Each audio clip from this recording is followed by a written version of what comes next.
Yeah. We got something physically going on, physically wrong in there. We do.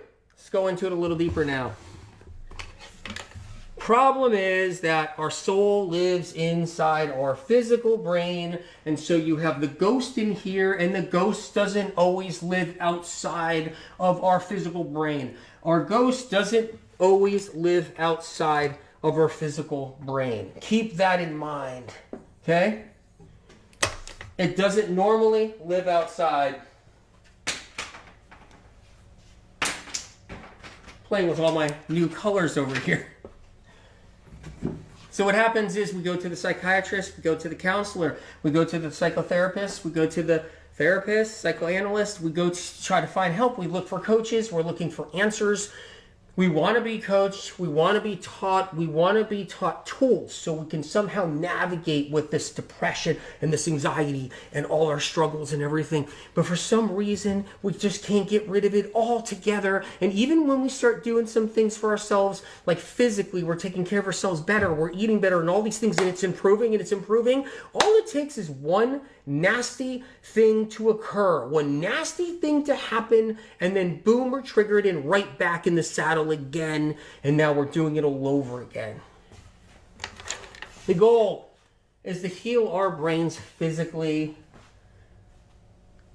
and then when something happens and we're triggered back into it, we start to doubt ourselves, we start to feel like we're faulty, we start to lose faith and hope in ourselves.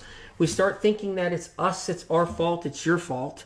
We start thinking that maybe I am a bad person because everybody else seems to be living their life. Look at the person driving in the car next to me. I bet you they got a good life. I bet you they're okay. I bet you they're not struggling. Hey, look at on television right there. Those people seem like they got it all together. Hey, look at those people. They got it good too. I must have something wrong with me. I can't pull it together. I can't get past this.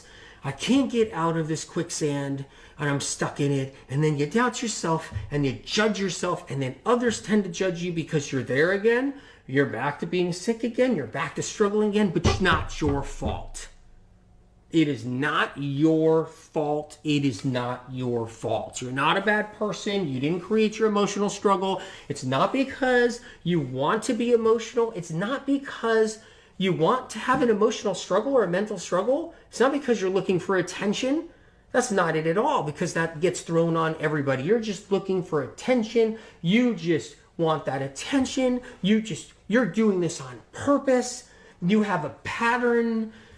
And the psychoanalyst, psychotherapist, like, you got a pattern. This is because you want this to be. And then some of the new age people will be like, you came into this world. It's because a past life, you had your head chopped off.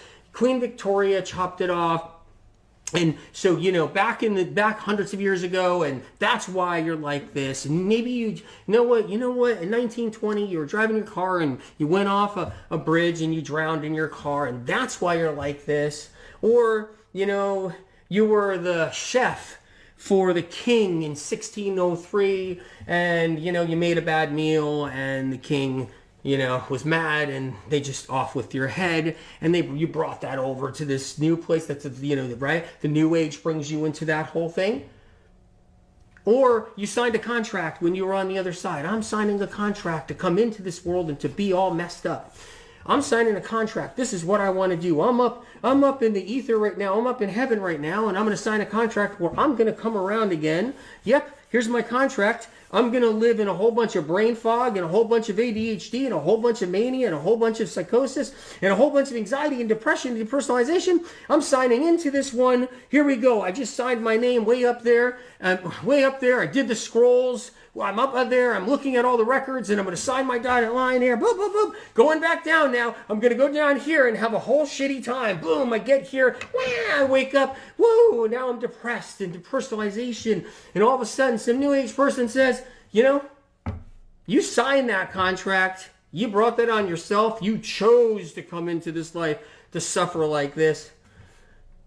It's not how it works. Yes, the contracts. No disrespect to anybody's belief system. It's not it. No disrespect to any of it. I have enough hard times myself. Enough hard times. Everybody's like, oh, you talk to SOC. since you were 4 years old and everything. I get it, and I got a kick me sign on my back. I'm just saying, I'm not judging anybody for any belief system, but we're told that this is what it is and why we're struggling. We're told we signed a contract and we came back in. Yep, Uma says, oh man, I've heard that so many times about contracts. But really, I've had people that came to me 25 years ago looking for help. And they'd be like, I've been everywhere, AW. I saw this psychiatrist. I got 3 psychiatrists. I got 3 other therapists. I've tried everything under the sun. I went the New Age route, right? They told me this and this and this. I signed a contract. I came back in there. What do you think's going on here? And I'm like, well, Spirit of Compassion thinks we got something physical going on in our head. And you might want to ask the doctor this. And then they go find a doctor that'll listen to them, and the doctor's like, you know what? Something could be going on, let's test.